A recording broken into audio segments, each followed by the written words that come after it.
முதல்ல மரியாதைக்குரிய பாரத பிரதமர் தமிழகம் வருவதை மகிழ்ச்சியோடு வரவேற்கிறோம்.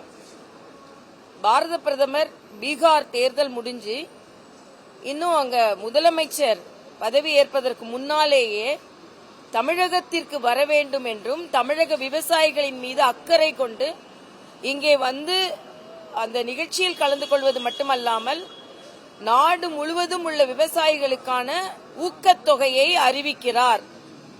ஆனால் இதில் மிக மிக கண்டிக்கத்தக்கது என்ன என்றால், வந்தாரை வரவேற்பதுதான் தமிழ் கலாச்சாரம். பிரதமர் நம் தமிழகத்திற்கு வருகிறார், நம் கோவைக்கு வருகிறார். ஆனால் முதலமைச்சர் கடிதம் எழுதி கொண்டிருக்கிறார்.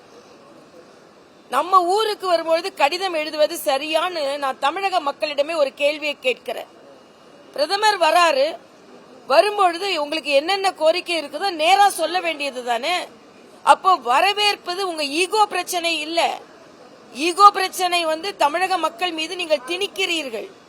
தமிழக மக்களின் கோரிக்கையை பிரதமரிடம் வரவேற்பது மட்டுமல்லாமல் நேரடியாக சொல்லுகின்ற ஒரு வாய்ப்பு வரும் பொழுது அதை தமிழக முதலமைச்சர் நிராகரிக்கிறார். ஆக தமிழக மக்களின் நலனை அவர் நிராகரிக்கிறார் என்று நேரடியாக நான் குற்றம் சாட்டுகிறேன். பிரதமரை ஏன் சந்திக்க மறுக்கிறீங்க? நீங்கள் தமிழகத்தின் முதலமைச்சராக இருப்பதை போல இந்த நாட்டின் பிரதம அமைச்சர் அவர். ஆக அந்த பதவியை மரியாதை செலுத்த உங்களுக்கு விருப்பம் இல்லையா? இல்லனா நீங்க மக்களுக்கான பிரச்சனையே உங்களோட திமுக பிரச்சனையா பாக்குறீங்களா? இல்லை என்றால் ஆட்சியில் உள்ள பிரச்சனையை கட்சியா பாக்குறீங்களா? ஆக இது மிக மிக வேதனை அளிக்கக்கூடிய ஒன்று தமிழக மக்களுக்கு. அதனால இதை ஒப்புக்கொள்ள முடியாது. தமிழக முதலமைச்சர் முதலில் தமிழக கலாச்சாரத்தை பின்பற்ற வேண்டும் என்று நான் கேட்டுக்கொள்கிறேன். இன்னொன்று, ஒரு பிரச்சனை வர்றதுக்கு முன்னாலேயே மரியாதைக்குரிய பாரத பிரதமர் கோவைக்கு வருகிறார். அவரு கோவைக்கு வருவதற்கு முன்னாலேயே மெட்ரோ கோவைக்கு வராது அப்படின்னு ஒரு பொய் பிரச்சாரத்தை தூக்கி வீசி தவறான ஒரு அரசியலை இண்டி கூட்டணி செய்கிறது என்று எனது வன்மையான கண்டனத்தை நான் பதிவு செய்கிறேன். இங்க சென்னையில 87 கோடிக்கு திட்டமிடப்பட்ட மழைநீர் வடிகால் வாரியம் எதுவுமே செய்யல. இன்னைக்கு ஒரு படம் பார்த்திருப்பீங்க, போட்டை லாரியில கெட்டி ரெடியா வச்சாச்சு. ஆக நீங்க ஒழுங்கா மழைநீர் வடிகால நடைமுறைப்படுத்தி இருந்தீங்கன்னா போட் எதுக்கு? மாநகராட்சி போட்டு வேற இப்போ விலைக்கு வாங்கி வச்சிருக்காங்க. ஆக நம்ம மாநிலத்துல பக்கத்து தெரு மக்களுக்கு என்னென்ன உதவி வேணுமோ அதெல்லாம் செய்யாம இன்னைக்கு மெட்ரோ நிறுவனம் மிக தெளிவாக சொல்லி இருக்கிறார்கள், திட்ட அறிக்கையில சில சந்தேகங்கள் இருக்கிறது என்று. ஆக மத்திய அரசு நல்லது செய்வதான் கேட்கிற. யூபி அரசாங்கத்தில் இருந்தீங்கல்ல, எவ்வளவு மெட்ரோ கொண்டு வந்தீங்க?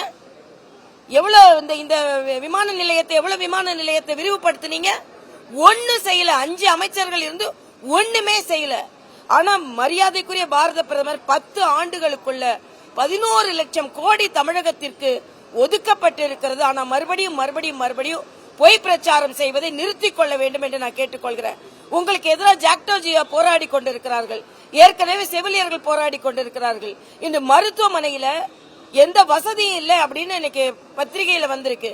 ஆக தமிழகத்துல அவ்வளவு ஓட்டையை வைத்துக் கொண்டு ஓட்டு வாங்கி கொண்டு இன்னைக்கு எதற்கெடுத்தாலும் மத்திய அரசை குறை சொல்லு என்றால், இதுல வேற வெங்கடேசன் எம்பி வேற எதையுமே படிக்க மாட்டாரு, சொல்லிக்கொண்டே இருக்க வேண்டியது. அதனால இந்த குறை சொல்வதை தாயுள்ளத்தோடு தமிழகத்திற்கு வரும் பாரத பிரதமரை வர்றதுக்கு முன்னாலேயே பொய் பிரச்சாரங்களை வைத்து முறியடிக்க வேண்டாம். உங்களது பொய் பிரச்சாரம் முறியடிக்கப்படும் என்று நான் தெரிவித்துக் கொள்கிறேன். இன்னைக்கு இளைஞர்களும் பெண்களும் பாஜக கூட்டணி பக்கம் இருக்கிறார்கள். அதுதான் பீகாரில் நிலைநிறுத்தப்பட்டிருக்கிறது, வலியுறுத்தப்பட்டிருக்கிறது, நிரூபிக்கப்பட்டிருக்கிறது என்பதை நான் தெரிவித்துக் கொள்கிறேன்.